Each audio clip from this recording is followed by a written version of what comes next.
Welcome students. Success अकॅडमीमध्ये 12वीच्या सर्व विद्यार्थ्यांचं स्वागत आहे. आपण प्रिव्हियस लेक्चरमध्ये विद्यार्थी मित्रांनो general solution of the given trigonometric equation आपण स्टडी केलेलं आहे. त्याच्यावरचे व्हेरियस एक्झाम्पल्स आपण स्टडी केले. पहा 3 फॉर्मॅट्समध्ये आपण जनरल सोल्युशन रिकॅल्क्युलेट करू शकतो. आपण theta is equal to 0, theta is equal to alpha आणि sine square cos square tan square is equal to किंवा त्यालाच काय म्हणतो आपण sine square theta is equal to sine square alpha, cos square theta is equal to cos square alpha आणि tan square theta is equal to tan square alpha. ह्याचे जे various examples आपण study केले. पहा ओके. तोच part पुढं आपल्याला काही नवीन एक्झाम्पल्समध्ये आपल्याला स्टडी करायचं आहे. पहा क्वेश्चन काय दिलेलं आहे. पहा विद्यार्थी मित्रांनो आपल्याला आता इथं क्वेश्चन दिलेलं आहे. विद्यार्थी मित्रांनो आपल्याला 100 क्वेश्चन आहे. पहा 100. ओके. शतक मारलं पहा आपण आता. Okay. Find the general solution of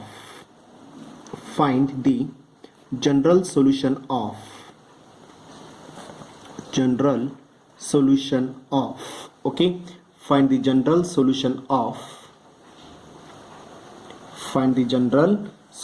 of कशाचं काढायचं विद्यार्थी मित्रांनो आपल्याला इथं sin of 2x sin of twice x plus sin of 4x plus sin of value 4x plus sin of value 6x exactly equal to value 0 okay. Margin मध्ये double tick mark with double star. Okay. 3 or 4 marks. बऱ्याच वेळा हा question विचारलेला आपल्याला मार्च 17, जुलै 18, मार्च 13, त्याचबरोबर जुलै 19ला सुद्धा विचारलेला आहे. ओके. त्याचबरोबर हाच क्वेश्चन सेम क्वेश्चन विद्यार्थी मित्रांनो ओके मार्च 2020ला सुद्धा विचारण्याची शक्यता आहे. पहा ओके. आता 2020 काय आपल्याला देणार नाही आपण. ओके. तर एक लक्षात घ्या विद्यार्थी मित्रांनो आता ह्या पार्टमध्ये 2020ला नाही विचारलेला हा विद्यार्थी मित्रांनो. तर हा क्वेश्चन आपल्याला विचारलेला आहे. बऱ्याच क्वेश्चनमध्ये बऱ्याच एक्झाममध्ये हा क्वेश्चन विचारलेला आपल्याला. ओके. आता याचं जनरल सोल्युशन रिकॅल्क्युलेट कसं करायचं आहे पहा आपल्याला. तर दिलेलं इक्वेशन जे काय प्रोव्हाइड करायचं आहे विद्यार्थी मित्रांनो आपल्याला इथं तर दिलेला अल्जेब्रा हा कशामध्ये दिलेला आहे इथं ॲडिशन सबट्रॅक्शनमध्ये दिलेला आहे. पहा ओके. जर एक्झाम्पल हे नॉर्मल कधी होतं विद्यार्थी मित्रांनो इथं जर अल्जेब्रा ॲडिशनच्या ऐवजी जर मल्टिपलमध्ये असतात sine of 2x sine of 4x sine of 6x is equal to 0 तर प्रत्येक फॅक्टर इज इक्वल 0 करून sine of 2x is equal 0 sine of 4x is equal 0 sine of 6x is equal to 0 म्हणजे 3 examples आपण standard फॉर्ममध्ये refer केलं असतं sine of theta is equal to 0 मध्ये आणि एकदम नॉर्मल आणि सोप्या मेथडमध्ये आपण एक्झाम्पल सोडवलं असतं. पहा परंतु इथं अल्जेब्रा कुठल्या फॉर्ममध्ये दिलेला आहे ॲडिशनमध्ये दिलेला आहे त्यामुळे मला ती मेथड प्रत्येक factor is equal to 0 apply करता येणार नाही. ओके. लेट किंवा हिअर काय येणार आहे पाहता इथं लेट किंवा here the general solution of the given trigonometric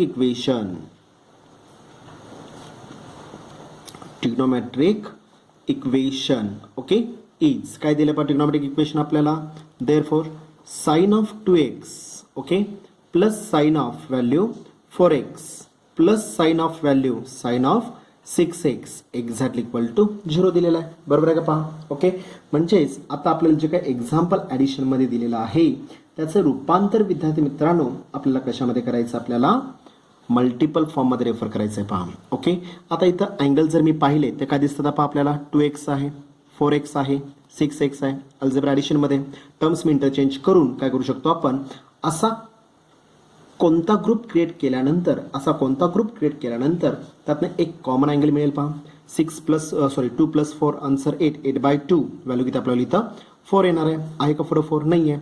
परंतु जर मी 2 + 6 जर मी 8 अप्लाय केलं 8/2 व्हॅल्यू 4x मध्ये रिप्लेस होईल. पहा समजलं व्यवस्थित. त्याच्यामुळं मला आता अप्लाय काय करायचं विद्यार्थी मित्रांनो पहिलं आणि तिसरं कॉम्बिनेशन रेफर करायचं. पहा टर्म्स मी फक्त चेंज करणार आहे sine of value 2x okay plus sine of value 6x okay plus sine of value 4x exactly equal to value 0. कळालं का पहा. ओके. काय केलेलं आपण इथं, किंवा घेत असताना मी पहिल्यांदा 6x नंतर मी 2x जरी रेफर केलं तरी सुद्धा चालेल पहा. ओके, साइन ऑफ 6x पहिलं आणि तिसरं कॉम्बिनेशन मी रेफर केलेलं आहे. Sine of 6x plus sine of 2x plus sine of 4x is equal to 0. कुठलीही टर्म आपण डावीकडून उजवीकडं किंवा उजवीकडून डावीकडं शिफ्ट केलेली नाही आहे पहा.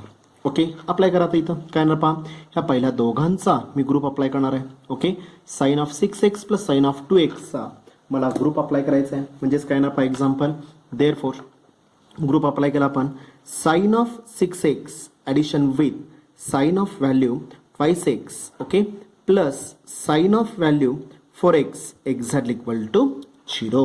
Exactly equal to 0. पहिल्या दोघांचा मी काय केलेलं इथं ग्रुप अप्लाय केलेला आहे पहा.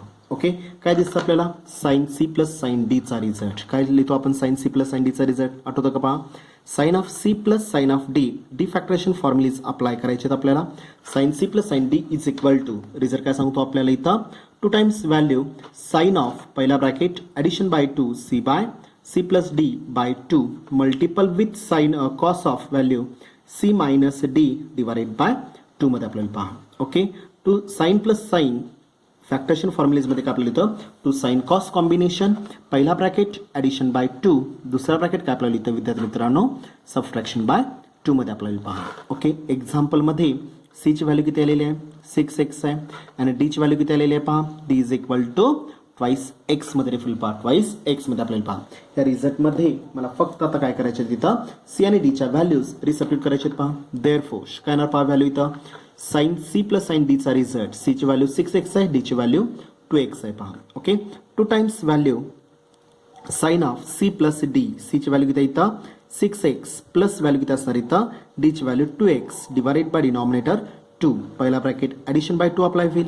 Okay, multiple with cos of C minus D पहिला ब्रॅकेट ॲडिशन दुसरा ब्रॅकेट सबट्रॅक्शन, सी ची व्हॅल्यू किती आहे 6x मायनस ऑफ डी ची value 2x divided by denominator 2 मध्ये आपल्याला पहा, ब्रॅकेट कंप्लीट. ओके, प्लस पुढची term sine of 4x remains same, no change, exactly equal to value 0.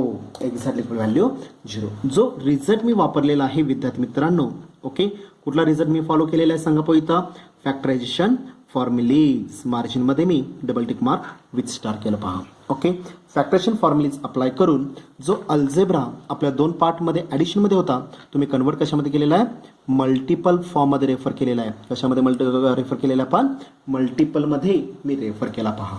Okay, apply करा इथं एक्झॅक्टली. देअरफॉर काय येणार पहा व्हॅल्यू इथं, 2 मल्टिपल 2 मला शिफ्ट करता येणार नाही आहे कारण अल्जेब्रा अजून कशामध्ये इथं प्लसमध्ये आहे पहा. Okay, 2 multiple with sine of, okay 6 plus 2 इथं 2 गेट कॅन्सल करणार का अल्जेब्रा ॲडिशनमध्ये, त्यामुळे easily direct cancellation does not possible. Okay, 6 plus 2 value किती अप्लाय होईल 8, काय नाही व्हॅल्यू इथं 8x डिवायडेड बाय डिनॉमिनेटर 2 मध्ये आपल्याला पहा, ब्रॅकेट कंप्लीट.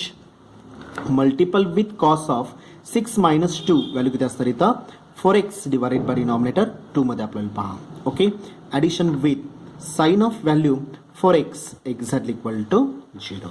ओके, 8 2 4 2 भाग जातो का, कंप्लीट भाग जातो. किती भाग जाईल, बे के बे, बे चौक 8, बे के बे, बे दोन्ही 4. अप्लाय करा आता. देअरफॉर काय ना पहा व्हॅल्यू इथं मग 2 times value sine of numerator 4x divided by 1 divided by 1, कुठल्याही संख्येला जर मी 1 डिवाइड केलं तर तीच संख्या रिपीट होणार आहे, त्यामुळे मला 1 लिहायची गरज आहे का विद्यार्थी मित्रांनो, नाही आहे पहा. Okay, multiple with cos of same part 2x by 2 value काय असणार इथं 2x मध्ये आपल्याला पहा, प्लस काय असेल इथं sine of value 4x exactly equal to 0. Exactly equal to 0. समजलं व्यवस्थित. ओके, अँगल फक्त मी रिकॅल्क्युलेट करून घेतलेला आहे. आता मला सांगा विद्यार्थी मित्रांनो, ह्या दोन्ही टर्म्समधून कुठली टर्म कॉमन निघेल, sine of 4x, sine of 4x.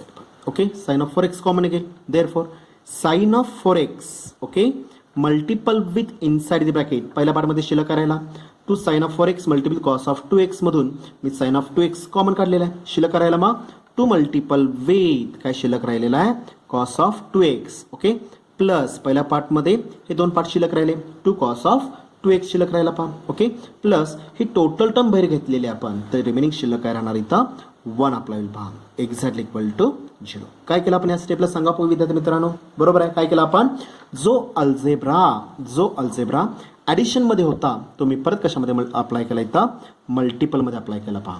समजलं व्यवस्थित. म्हणजेच आपल्याला ट्रिग्नॉमेट्रिक इक्वेशनमध्ये जनरल सोल्युशन जर मला काढायचं असेल आणि कॉम्बिनेशनमध्ये जर एक्झाम्पल आलेलं असेल, ओके, कॉम्बिनेशन म्हणजे कुठल्या कॉम्बिनेशनमध्ये, ॲडिशन आणि सबट्रॅक्शनमध्ये जर अल्जेब्रा दिलेलं इक्वेशन, ट्रिग्नॉमेट्रिक इक्वेशन जर दिलेलं असेल तर त्याचं कन्व्हर्जन कशामध्ये करायचं आहे विद्यार्थी मित्रांनो, आपल्याला मल्टिपल फॉर्ममध्ये रेफर करायचं आहे पहा, exactly equal to 0. 2 factors is equal to 0 आहे. याचा अर्थ काय आपल्याला विद्यार्थी मित्रांनो, प्रत्येक फॅक्टर इज इक्वल टू 0. म्हणजे पहिला एक्झाम्पल काय झाला तर इथं sine of 4x exactly equal to 0. Okay, पहिला फॅक्टर झाला पहा. दुसरा फॅक्टर काय येणार इथं मग 2 cos of 2x okay plus 1 exactly equal to 0. 2 cos of 2x plus 1 exactly equal to 0. कळलं का पहा, पहिला फॅक्टर इज इक्वल टू 0, दुसरा फॅक्टर इज इक्वल टू 0. पहिला फॅक्टर इज इक्वल टू 0 म्हणजे एक एक्झाम्पल कन्वर्ट झालं. दुसरा फॅक्टर इज इक्वल टू 0 म्हणजे सेकंड एक्झाम्पल अप्लाय होईल. ओके, पहिलं एक्झाम्पल हे पहिल्या टाईपचं झालं पहा, sine of theta is equal to 0. दुसरं जे एक्झाम्पल आहे हे कुठल्या टाईपचं आहे पहा, +1 आहे, उजवीकडे जाताना -1. 2 मल्टिपलमध्ये उजवीकडे जाताना डिव्हिजन फॉर्म. याचा अर्थ cos of theta exactly equal to cos of अल्फाचा पार्ट झाला पहा. म्हणजेच पहिल्या आणि दुसऱ्या पार्टमध्ये एक्झाम्पल कन्वर्ट झालेलं आहे. ओके, 1 बाय 1 आता काय करणार आहे ते मी दोघांचं काय करायचं आहे सेपरेटली मी काय करणार आहे इथं जनरल सोल्युशन आपल्याला रिकॅल्क्युलेट करायचं पहा. नाव ओके, देअरफोर काय दिलं पहा trigonometric equation sine of 4x exactly equal to 0. Sin of 4x is equal to 0. Okay. Therefore, the general solution of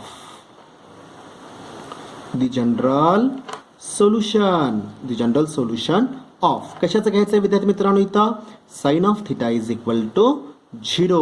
कुठला फॉर्मॅट आहे, एक्झॅक्टली इक्वल टू 0 आहे म्हणजे sine of theta is equal to 0चा format वापरणार आहे पहा. Okay, is बोला theta implies that, therefore theta implies that theta is equal value काय होती इथं एन पाय मध्ये रेफर होईल विद्यार्थी मित्रांनो, semi comma N belongs to Z, N belongs to Z मध्ये आपल्याला होईल पहा. समजलं व्यवस्थित. Okay, theta is equal to N pi मध्ये येणार, थिटा इम्प्लाइज दॅट थिटाची व्हॅल्यू काय असते इथं एन पाय मध्ये आपल्याला पहा. Okay, what is the value of theta, जर इक्वेशन मध्ये जर मी पाहिलं तर काय दिसतं आपल्या थिटाची कशाने रिप्लेस झालेलं आहे 4x झालेलं आहे. Therefore the general solution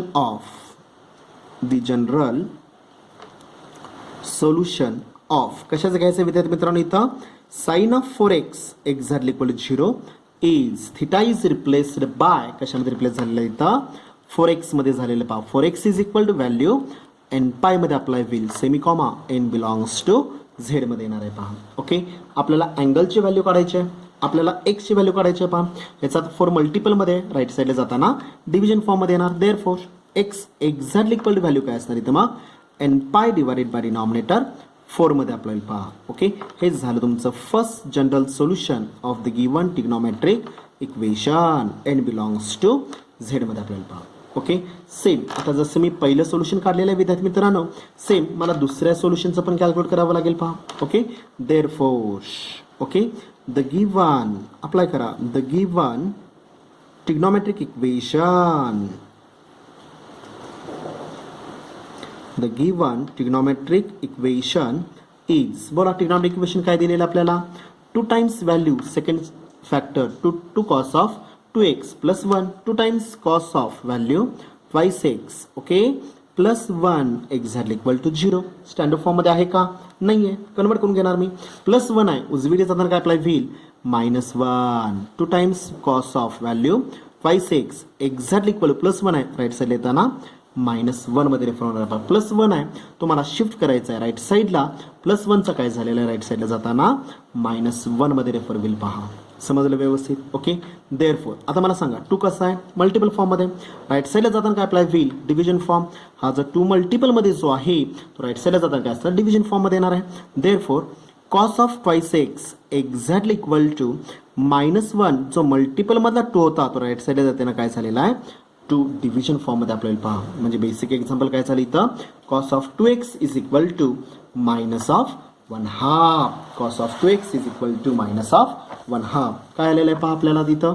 therefore काय आलेलं आहे पहा व्हॅल्यू इथं cos of twice X exactly equal value काय आलेली इथं -1/2 आलेला आहे पहा. ओके, आता मला सांगा विद्यार्थी मित्रांनो, कॉसचा असा कोणता अँगल, हा जो निगेटिव्ह आहे तो थोडासा मी बाजूला ठेवणार आहे पहा. ओके, कॉसचा असा कोणता अँगल 1/2 आहे सांगा पाहू इथं. सिन्स काय येणार पहा इथे व्हॅल्यू कॉस ऑफ 60 तो सेराडिन फॉर्ममध्ये किती असणार इथं cos of π/3 exactly equal value 1/2 असणार आहे पहा. कॉस 60 इज इक्वल व्हॅल्यू किती आहे 1/2 आहे. कॉस 60 इज इक्वल व्हॅल्यू 1/2 आहे. ओके, बट काय असणार व्हॅल्यू इथं बट. आता मला सांगा विद्यार्थी मित्रांनो, +1/2 की -1/2 आहे. Cos of 2x is equal -1/2 आहे. इथे व्हॅल्यू कुठलेली आहे प्लस आहे. तर जर निगेटिव्ह व्हॅल्यू जर असेल तर आलेला जो का घेतलेला जो का थिटा जो अप्लाय होईल, घेतलेला जो अँगल अप्लाय होईल, but okay but angle of the given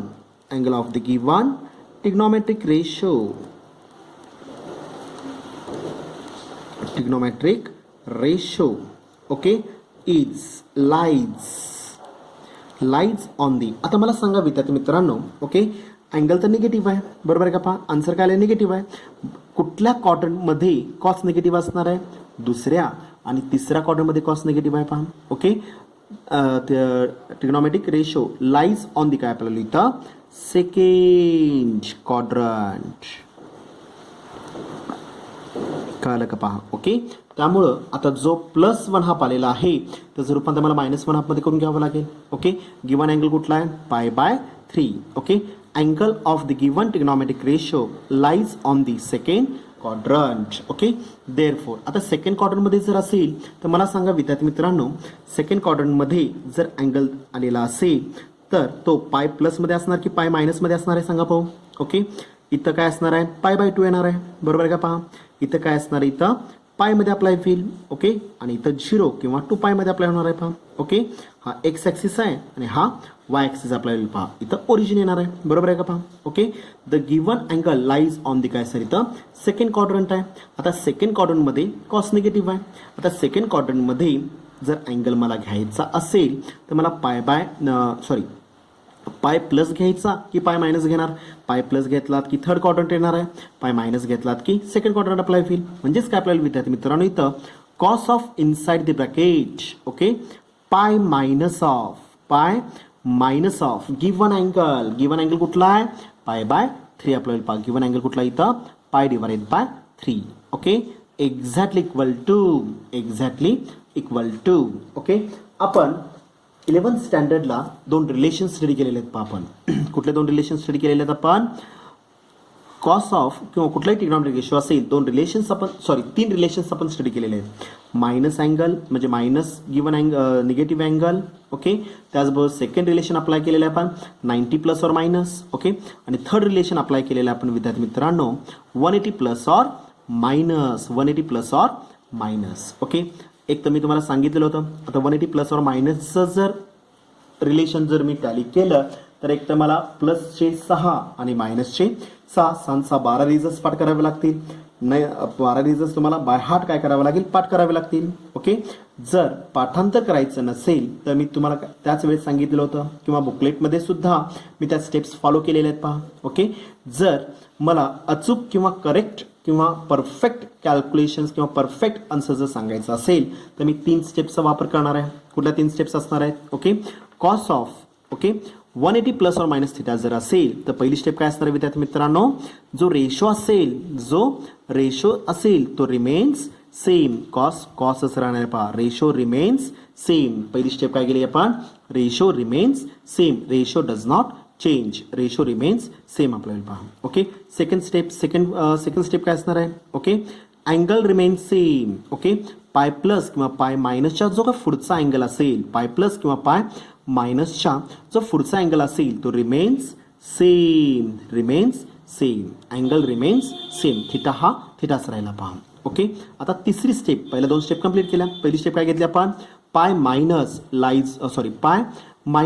चं रिलेशन म्हणजे 180 + or -चं रिलेशन मध्ये पहिली स्टेप काय असणार आहे इथं रेशो रिमेन्स सेम. कॉसच राहणार आहे पहा. ओके, दुसरी step angle remains same. Theta remains same राहील पहा. आता तिसरी स्टेप विद्यार्थी मित्रांनो ओके π- लाईज ऑन कुठल्या क्वाड्रंटमध्ये असणार इथं पाय मायनस लाईज ऑन कुठल्या क्वाड्रंटमध्ये असणार इथं pi minus lies on second quadrant आणि सेकंड क्वाड्रंटमध्ये मला सांगा जो रेशो मला चेंज करायचा आहे कुठला रेशो आहे इथं कॉस सेकंड क्वाड्रंटमध्ये कॉस काय असणार आहे निगेटिव्ह आहे answer is always negative answer is always निगेटिव्हमध्ये आपल्याला पहा समजलं व्यवस्थित cos of pi minus of theta किंवा 180 minus of theta exactly equal to relation काय असतं इथं मायनस कॉस ऑफ थिटामध्ये आपल्याला पहा समजलं व्यवस्थित ओके आता अँगल आपल्याला प्रोव्हाइड केलेला आहे वरती अप्लाय करा result okay cos of pi minus of given angle pi by 3 exactly equal to बोला पहिली स्टेप काय असणार आहे रेशो रिमेन्स सेम कॉस कॉसच राहणार आहे कॉस कॉसच राहील पहा ओके पहिली स्टेप कंप्लीट झाली second step angle remains same pi plus किंवा पाय मायनसच्या पुढचा अँगल रिमेन्स सेम कुठला अँगल आहे pi divided by 3 remains same theta remains same राहिला पहा ओके तिसरी step with respect to the quadrant sign conventions are applied to the given answer pi minus lies on कुठल्या quadrant मध्ये असणार इथं second quadrant मध्ये आहे आणि सेकंड क्वाड्रंट मध्ये कॉस निगेटिव्ह आहे आन्सर इज ऑलवेज निगेटिव्ह समजलं व्यवस्थित ओके अप्लाय करा आता इथे पुढं therefore okay cos of inside the bracket पाय पाय म्हणजे काय असणार आहे पाय बाय 1 काही नाही याचा अर्थ डिवाइडेड बाय 1 असणार आहे दोन फॅक्टोरियल मध्ये जर ऍडिशन सबट्रॅक्शन जर मला अप्लाय करायचं असेल तर काय करावं लागेल मला cross multiplication 3 multiple with pi value 3 times pi okay minus of pi 1 जार व्हॅल्यू पाय मध्ये आपल्याला पहा डिवाइडेड बाय डिनॉमिनेटर दोघांचा प्रोडक्ट 3 1 3 3 1 जार value 3 exactly equal to minus remains same आता वरच्या स्टेपमध्ये कॉस पाय बाय 3 ची व्हॅल्यू मी कॅल्क्युलेट केलेली आहे कॉस पाय बाय 3 ची व्हॅल्यू किती आहे 1/2 ओके कॉस पाय बाय 3 ची व्हॅल्यू किती असणार आहे इथं 1/2 आहे पहा व्हॅल्यू किती आली इथं मग 1/2 मध्ये आपल्याला पहा समजलं व्यवस्थित अप्लाय करा therefore cos of 3 pi minus pi value किती अप्लाय होईल 2 pi divided by denominator 3 exactly equal value किती असणार इथं minus of value 1/2 minus of 1/2 समजलं व्यवस्थित म्हणजेच काय झालं आता इथं जो 1/2 दिसतो आपल्याला त्याच्याबद्दल मी काय यूज करू शकतो इथं cos of 2 pi divided by 3 okay basic example मध्ये cos of 2x is equal minus 1/2 जो आलेला आहे त्यातला मायनस 1/2 हा रिप्लेस कशाने होणार इथं कॉस ऑफ 3 बाय 2 ने रिप्लेस होणार आहे पहा देअरफोर गिवन इक्वेशन काय झालं पाहिजे इथं मग therefore cos of twice X exactly equal to value किती असणार इथं मायनस 1/2 हा रिप्लेस होणार इथं कॉस ऑफ 2 बाय 3 मध्ये म्हणजेच काय झालं cos of 2 pi divided by denominator 3 मध्ये येईल पहा समजलं कुठला स्टँडर्ड फॉर्म झाला इथं cos theta is equal to cos अल्फाचा रिझल्ट झाला पहा okay compare this equation with मला अल्फा आणि थिटाची व्हॅल्यू पाहिजे आहे कम्पेअर दिस इक्वेशन विथ मी स्टँडर्ड फॉर्मला कम्पेअर करणार आहे कुठला स्टँडर्ड फॉर्म असणार इथं मग cos of theta exactly equal to value cos of value अल्फामध्ये आपल्याला पहा okay therefore what is the value of theta थिटाची व्हॅल्यू किती आलेली आहे इथं थिटा कशाने रिप्लेस झालेला आहे 2x झालेला आहे पहा थिटा कशाने रिप्लेस झालेला आहे 2x न ओके आणि अल्फाची व्हॅल्यू किती आलेली आहे and alpha is equal value अल्फाची व्हॅल्यू किती आलेली इथं 2 पाय डिवाइडेड बाय डिनॉमिनेटर 3 म्हणजे मला ज्या बेसिक रिक्वायरमेंट आहेत थिटा आणि अल्फाची व्हॅल्यू थिटा आणि अल्फाची व्हॅल्यू ह्या दोन्ही व्हॅल्यूज मी काय केलेले आहेत पहा इथं रिकॅल्क्युलेट करून घेतला पहा ओके अप्लाय करा आता इथं देअरफोर काय येणार पहा तिथं मग the general solution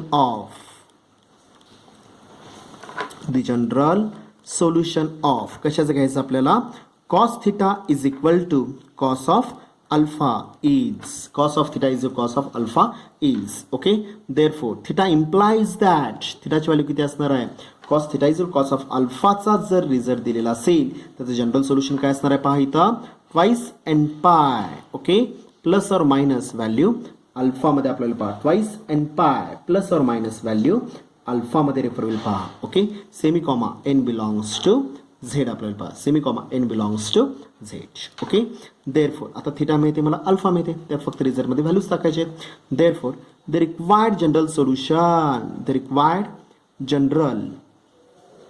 general solution okay of कशाचं घ्यायचं आपल्याला इथं कशाचं घ्यायचं सांगा पाहू इथं 2 times value cos of twice x plus 1 is equal to 0 okay is okay theta is replaced by twice x exactly equal right side ला काय येणार आहे विद्यार्थी मित्रांनो इथं twice n pi okay plus or minus value what is the value of alpha alpha ची value किती आली इथं 2 पाय डिवाइडेड बाय डिनॉमिनेटर 3 मध्ये आपल्याला पहा 2 पाय डिवाइडेड बाय 3. समजलं व्यवस्थित? Okay. Semi comma n belongs to Z आपल्याला पहा, n बिलॉंग्स टू झेड आपल्याला पहा. ओके. राईट साईडला जर मी पाहिलं तर या दोन्ही टर्म्समधून दोन्ही टर्म्समधून काय कॉमन निघेल पहा, 2 कॉमन निघेल पहा. देअरफॉर काय नाव व्हॅल्यू तुम्हा twice X exactly equal to, जर मी 2 कॉमन काढला तर इनसाइड द ब्रॅकेट शिल्लक काय राहणार आहे सांगा पाहू इथं, n पाय. Okay. Plus or minus. Okay. 2 मी बाहेर घेतलेला आहे. पाय डिवाइडेड बाय डिनॉमिनेटर 3 मध्ये शिल्लक राहील पहा, पाय डिवाइडेड बाय 3 मध्ये येणार आहे पहा. समजलं व्यवस्थित? ओके. राईट साईडला दोन्ही टर्म्समधून मी 2 कॉमन काढलेला आहे. पहिल्या टर्ममधून ट्वाइस एन पायमधून जर मी 2 कॉमन काढला तर शिल्लक राहिलेला आहे एन पाय शिल्लक राहिलेला आहे पहा. ओके. प्लस और मायनस 2 पाय बाय 3 मधून मी 2 जर मी बाहेर घेतला तर शिल्लक राहील इथं pi divided by 3. Okay. Left side right side equal terms get cancel. शिल्लक राहणार मग इथं X exactly equal to value N pi. Okay. Plus or minus pi divided by 3 semi comma n belongs to Z. हे झालं तुमचं second general solution of the given trigonometric equation. Okay. आता complete wording मध्ये मी refer करणार आहे पहा, complete wording मध्ये मी आता रेफर करणार काय येणार पहा इथं मग, therefore. Okay. The required general solution of कशाचं घ्यायचं आपल्याला, sine of 5x. Okay. Plus sine of 4x. Okay. Plus sine of value 6x exactly equal to 0. Okay. Is काय असणार आहे सांगा पाहू इथं, x इज इक्वल पहिलं सोल्युशन काय आलेलं आहे, फर्स्ट सोल्युशन काय आलेलं आहे पहा, फर्स्ट सोल्युशन काय आलेलं आहे पहा, n pi x is equal to n pi divided by 4. पहिलं सोल्युशन काय आलेलं इथं, x इज इक्वल टू काय असणार व्हॅल्यू इथं, x is equal to value n pi divided by denominator 4 आपल्याला पहा. ओके. और सेकंड सोल्युशन काय आलेलं आहे पहा, x इज इक्वल टू आलेलं आहे इथं. Okay. n pi plus or minus value pi divided by 3. Okay. Semi comma n belongs to Z. हे काय झालं तुमचं इथं final answer of the given trigonometric equation. आपल्याला पहा. समजलं व्यवस्थित? ओके. सेम फॉर्मॅटमध्ये तुम्हाला मी काही एक्झाम्पल्स विद्यार्थी मित्रांनो होमवर्कला देणार आहे पहा. ओके. सेम फॉर्मॅटमध्ये असणार आहेत. सेम कॅल्क्युलेशन्स करून काय करायचे त्याचे सोल्युशन्स ग्रुपवर शेअर करायला विसरायचं नाही आहे पहा. ओके. धन्यवाद.